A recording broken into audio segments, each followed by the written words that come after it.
हरे Krishna everyone. हम लोग morning की क्लास में श्रील रूप गोस्वामी जी द्वारा विरचित भक्ति रसामृत सिंधु को पढ़ने का प्रयास कर रहे हैं।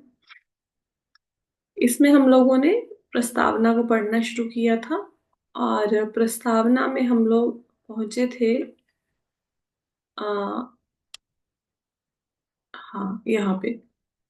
तो इस प्रस्तावना में हमने अब तक क्या पढ़ा, रूप गोस्वामी और सनातन गोस्वामी कैसे नवाब हुसैन की नौकरी करते थे, फिर कैसे उन्होंने नौकरी छोड़ी और चैतन्य महाप्रभु ने रूप गोस्वामी को 10 दिनों के लिए उपदेश दिया।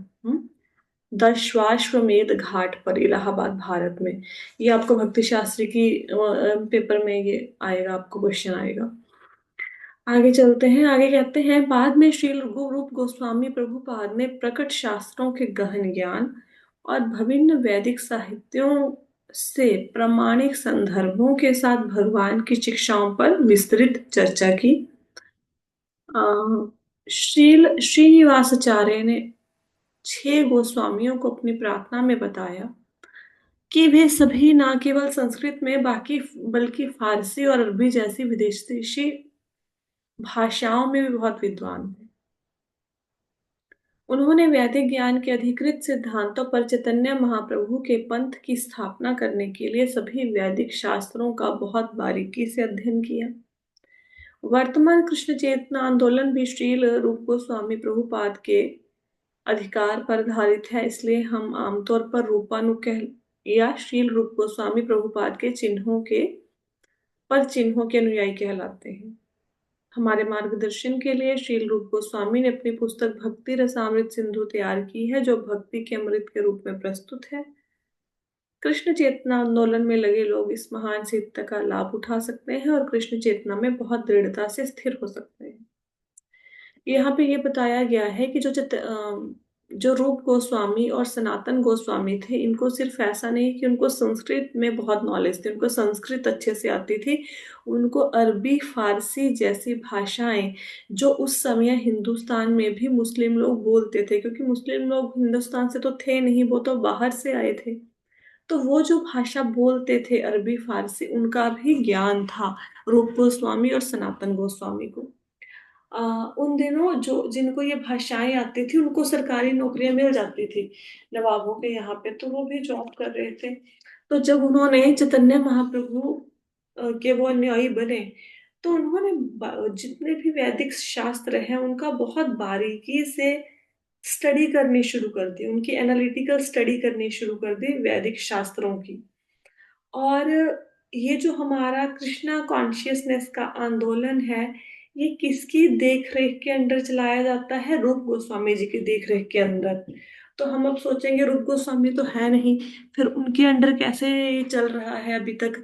क्योंकि उन्होंने जो हमें पुस्तकों में ज्ञान दिया है, उन पुस्तकों को बेस मानकर, उनकी शिक्षाओं को बेस मानकर ये कृष्ण चेतना का आंदोलन चलाया जा रहा है।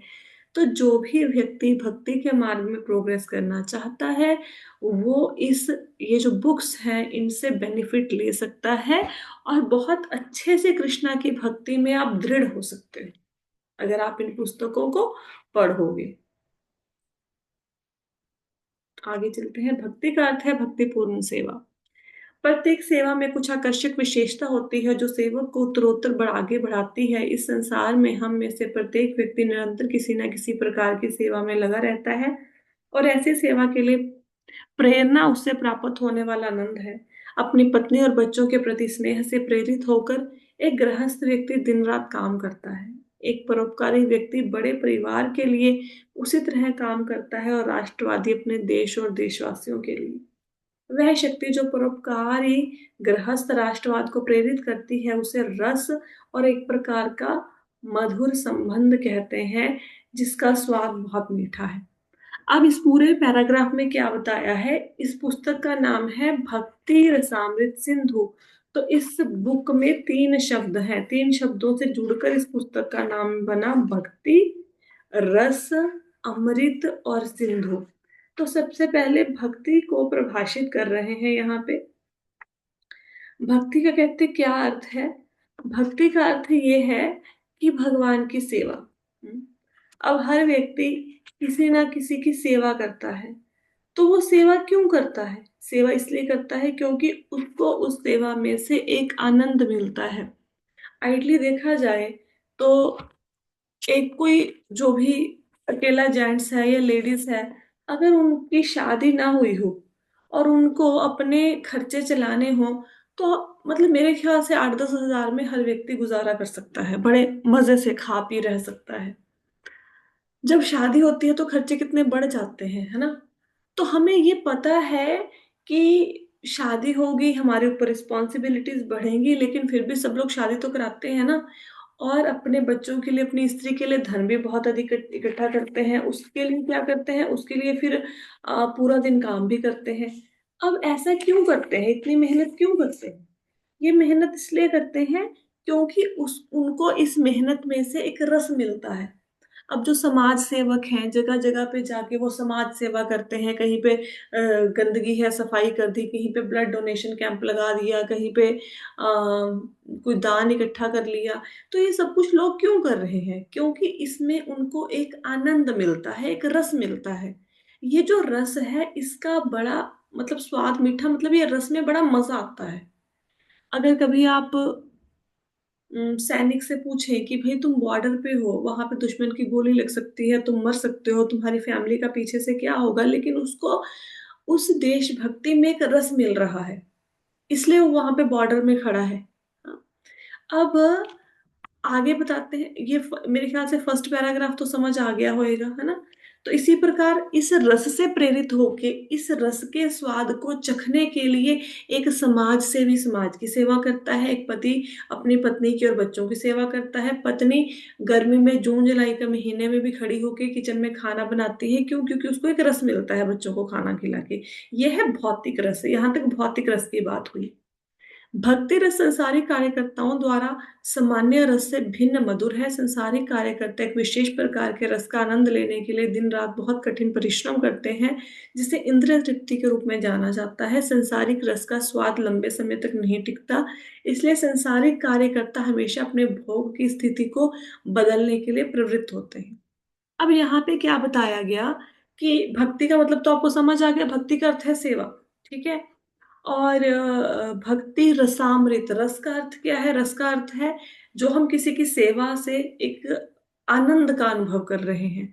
लेकिन भौतिक रस और आध्यात्मिक रस में अंतर है। ये भक्ति रस और संसारिक रस में अंतर है। क्या क्या अंतर है? पहली बात तो ये है कि जो भौतिक चीजों में हमें रस मिल रहा है, वो उसके लिए बहुत अधिक मेहनत करनी पड़ती है, और उसके लिए सेंस ग्रेटिफिकेशन ही उसका बेस है। इंद्रिय तृप्ति के लिए ही आदमी मेहनत करता है।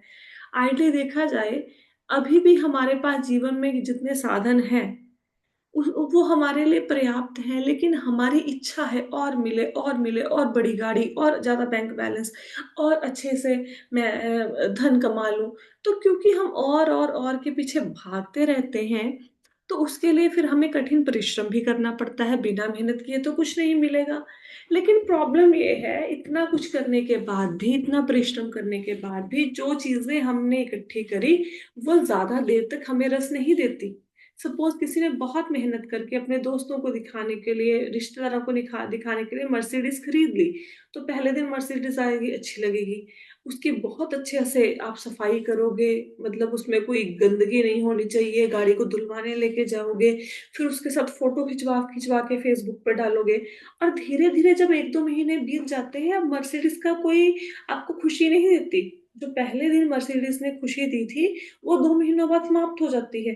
अब वही धूप में भी खड़ी है, उसके ऊपर गंदगी भी गिर रही है, मिट्टी भी लग रही है, अब फर्क नहीं पड़ता। पहली बार किसी सूट को खरीदा, डाला, बड़ा मजा आया, दूसरी बार डाला, बड़ा मजा, तीसरी चौथी बार से फिर वो सूट रेगुलर हो जाता है, फिर उतना मजा नहीं आता जितना नई नई चीज डालने का आता है।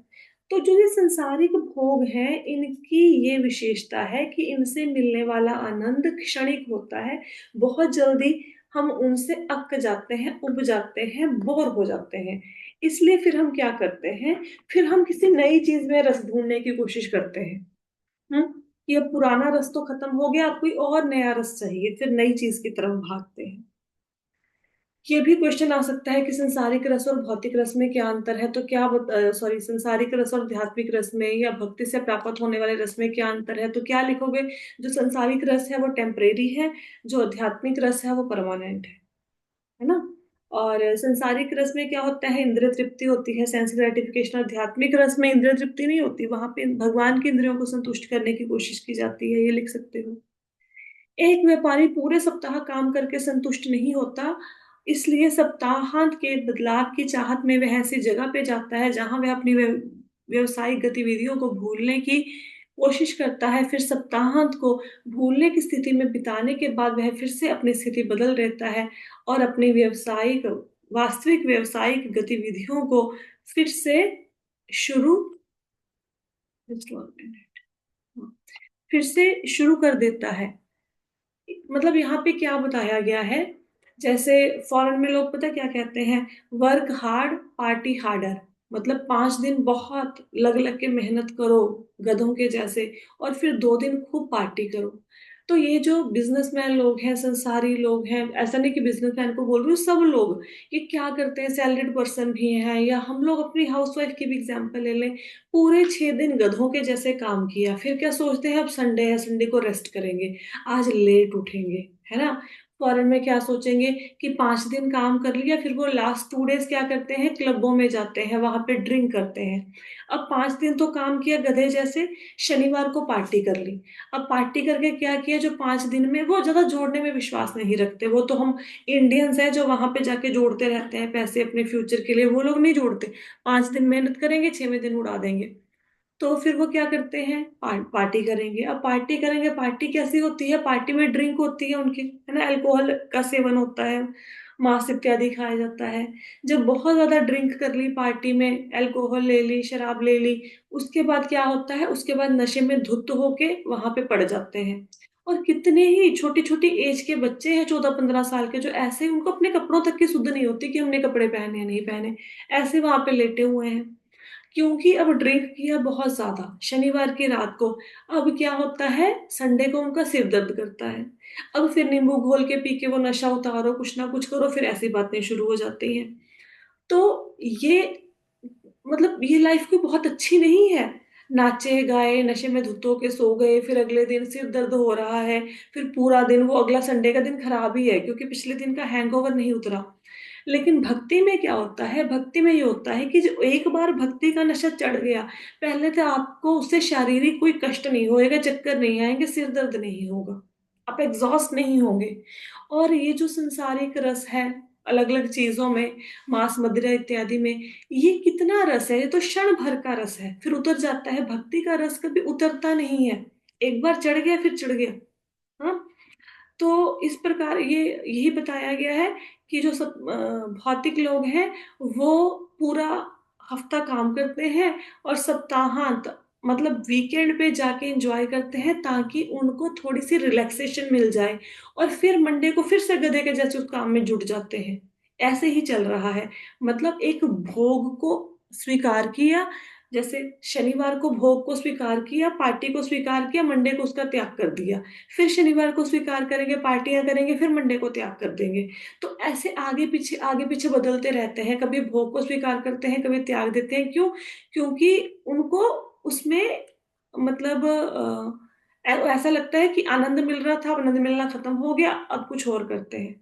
अलग अलग प्रकार के रसों को का स्वाद लेने के लिए, भौतिक रसों का स्वाद लेने के लिए, इंद्रिय तृप्ति के लिए, सेंस ग्रेटिफिकेशन के लिए वो ऐसा करते हैं कि कोई चीज ऐसी हो जिससे हमें खुशी मिले, सुख मिले, है ना।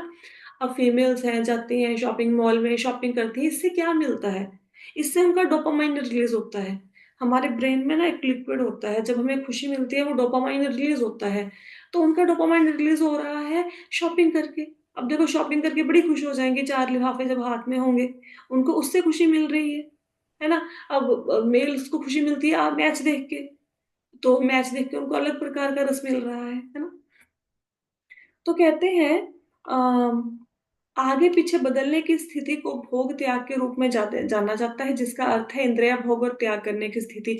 ये भी क्वेश्चन आ सकता है कि भोग त्याग क्या है। भोग त्याग का अर्थ ये होता है कि एक भोग को स्वीकार किया फिर उसका त्याग कर दिया, शनिवार को पार्टी करी, मंडे को उसका त्याग कर दिया। ये एग्जाम्पल ऐसे ही लिखाना, नंबर मिल जाएंगे पूरे आपको। एक जीव लगातार ना तो इंद्रिय भोग में रह सकता है और ना ही त्याग में। परिवर्तन निरंतर चलता रहता है और हम अपनी शाश्वत संवैधानिक स्थिति के कारण किसी भी स्थिति में खुश नहीं हो सकते। इंद्रिय तृप्ति लंबे समय तक नहीं टिकती है, इसलिए इसे चपल सुख, चंचल खुशी कहा जाता है। अब ये भी प्रश्न आ सकता है कि इंद्रिय तृप्ति को चंचल सुख क्यों कहा जाता है। देखो, इंद्रिय तृप्ति को, सेंस ग्रेटिफिकेशन को, भोगों को भोगने को, ये चंचल सुख इसलिए कहते हैं क्योंकि ये सुख ज्यादा देर तक नहीं टिकता, है ना।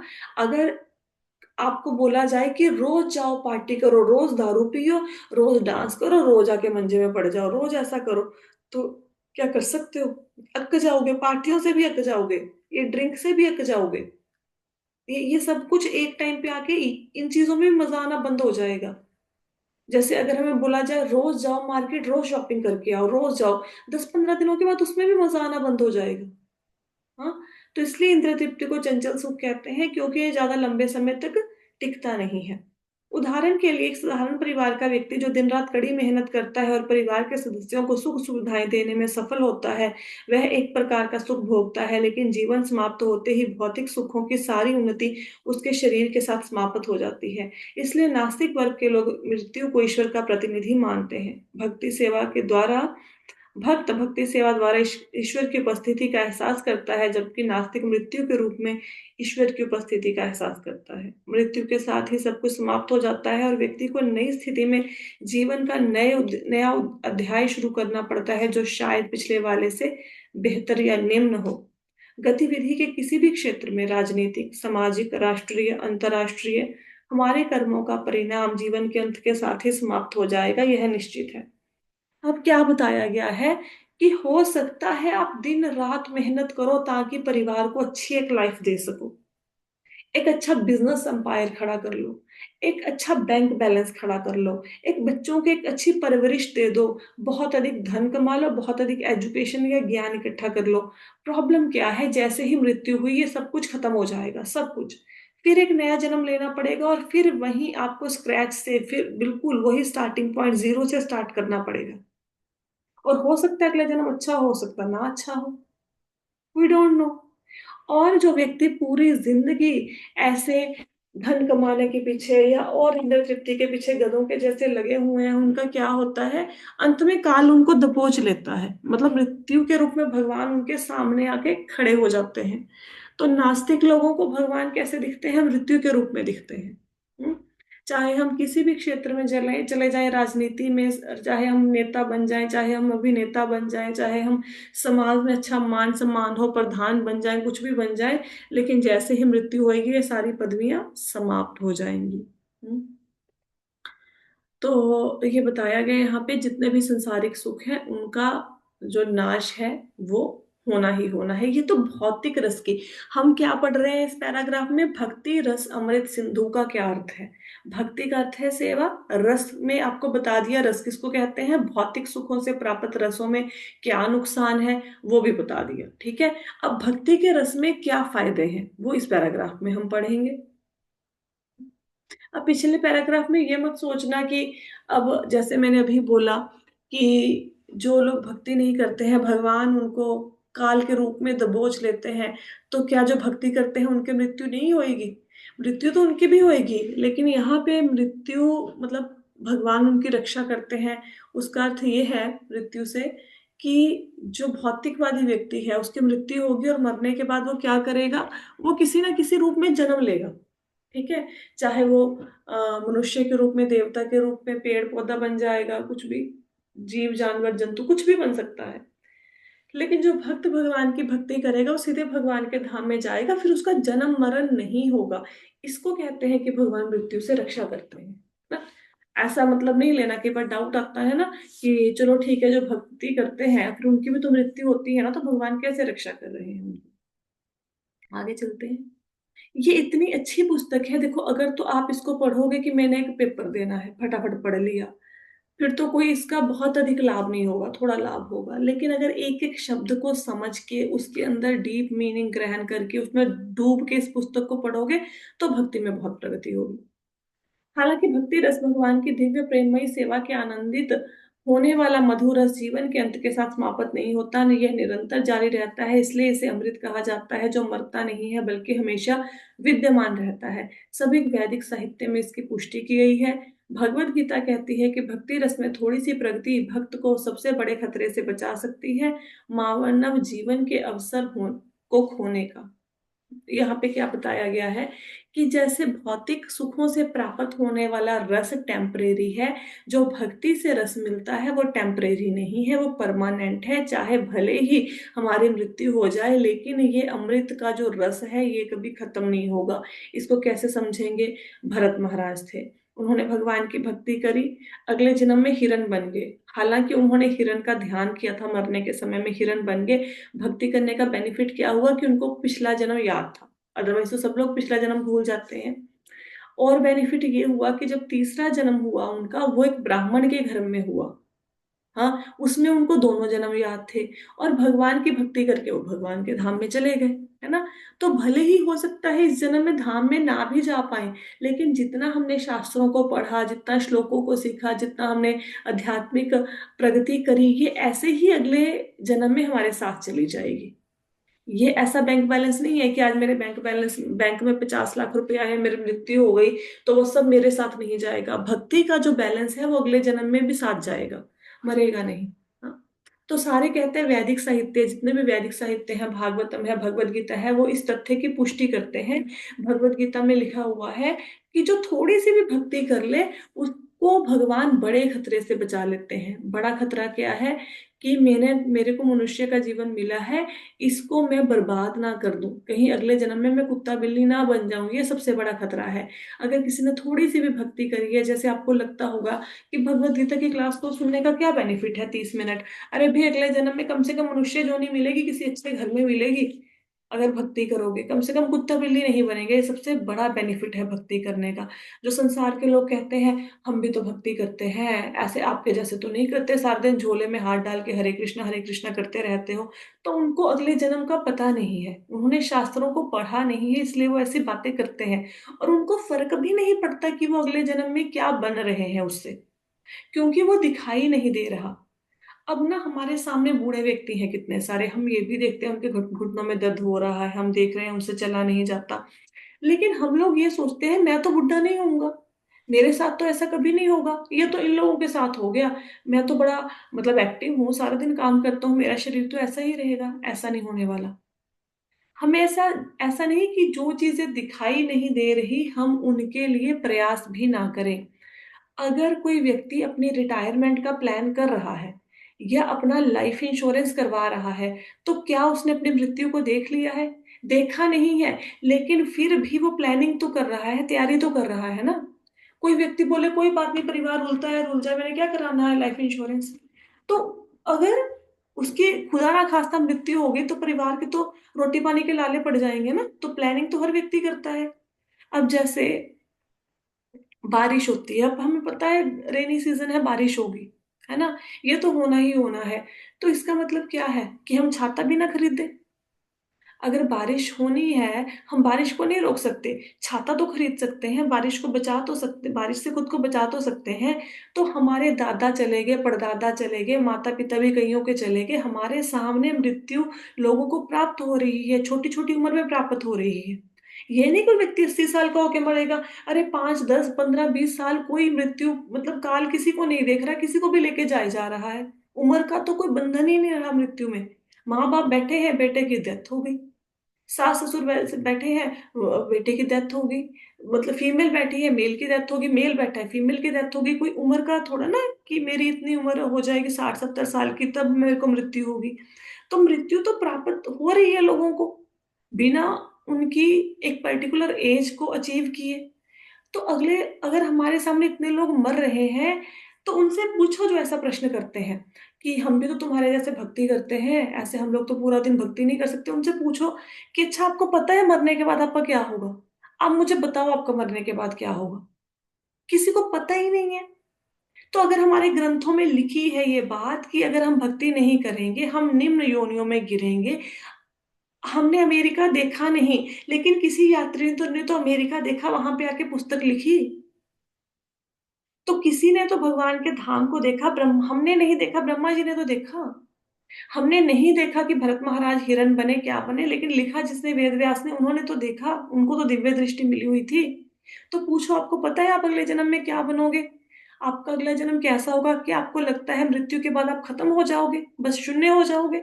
उनके पास इन बातों का आंसर ही नहीं होगा, क्योंकि पढ़ते ही नहीं है। और उनको क्या, हमें इसका उत्तर नहीं पता था जब तक हम लोगों ने गीता भागवत नहीं पढ़ी थी। तो लोग छाता नहीं खरीद रहे हैं, उनको फर्क नहीं पड़ता कि वो बारिश में बह जाएं, गीले हो जाएं, कोई फर्क नहीं पड़ता। आपको तो पड़ता है। आप अपना छाता खरीदो, भले लोग खरीदे चाहे ना खरीदे। इसका मतलब ये नहीं है कि कोई व्यक्ति ने छाता खरीदा नहीं, बारिश के मौसम के लिए ऐसे ही खड़ा है वो छत के ऊपर, और आप बोलो देखो सारी दुनिया तो छत में ऐसे ही खड़ी है छत के ऊपर, मैं ऐसा करता हूँ, मैं भी अपना छाता उतार देता हूँ, मैं भी भीग जाता हूँ। ऐसा नहीं। एक गांव में एक बुढ़िया रहती थी, भगवान की भक्त थी। तो क्या हुआ, वो भगवान की सेवा करती थी, कोई मतलब वस्त्र इत्यादि बन, फूल माला बनाती थी भगवान के लिए।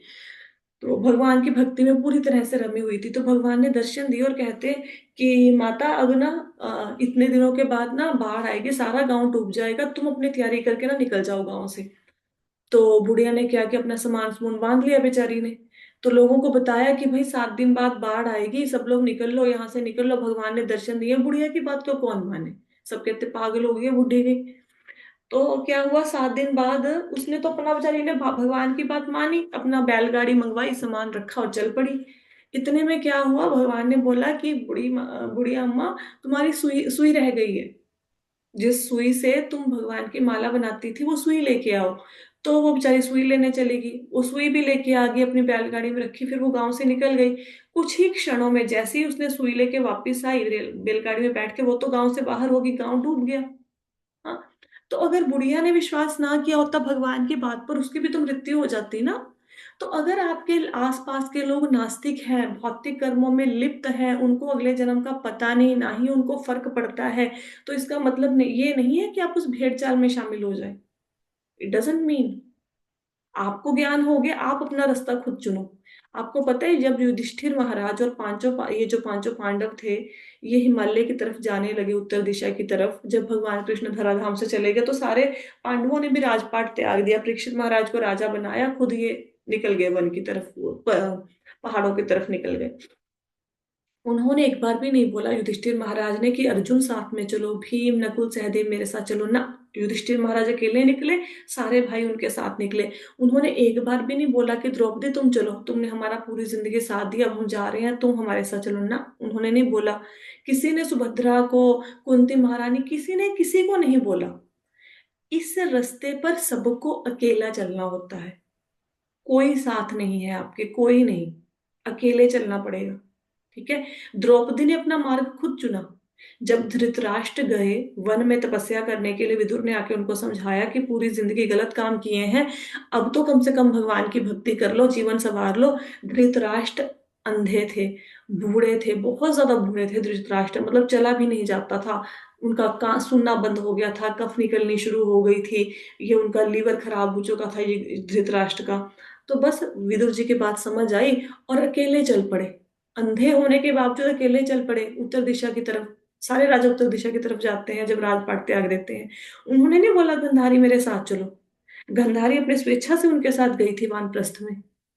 ये रास्ता अकेला है, लोग आपका साथ नहीं देंगे, और लोगों के पीछे लगकर आपने मूर्ख नहीं बनना। थोड़ा सा मजाक उड़ेगा, लेट इट बी। थोड़ा सा लोग आपको पागल कहेंगे, आपको अपनी पार्टियों में बुलाना बंद कर देंगे, आपके पास आना बंद कर देंगे, सोचो भला हो गया।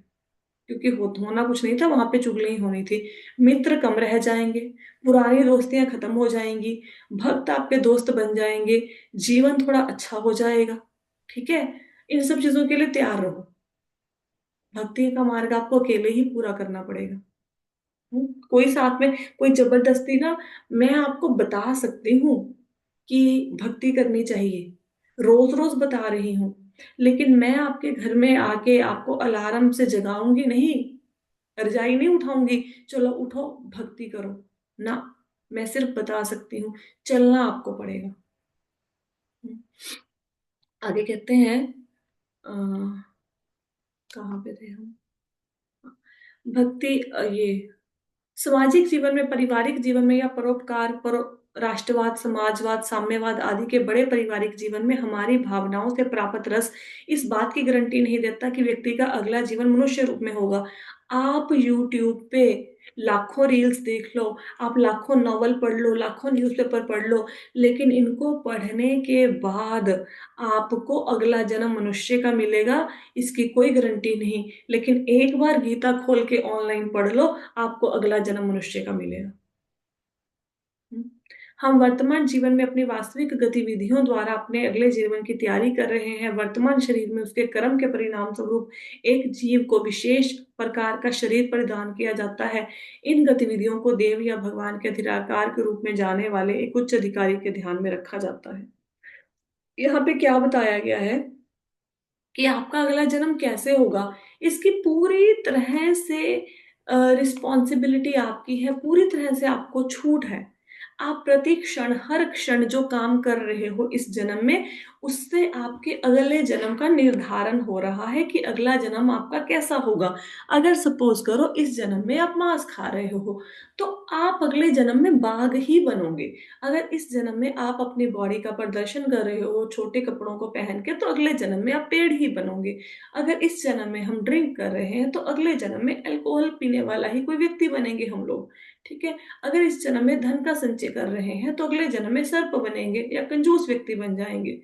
तो ये हर पल जो हम काम कर रहे हैं, उससे हमारे अगले जन्म का शरीर बन रहा है। देखना हमने हमने क्या करना है। ठीक है।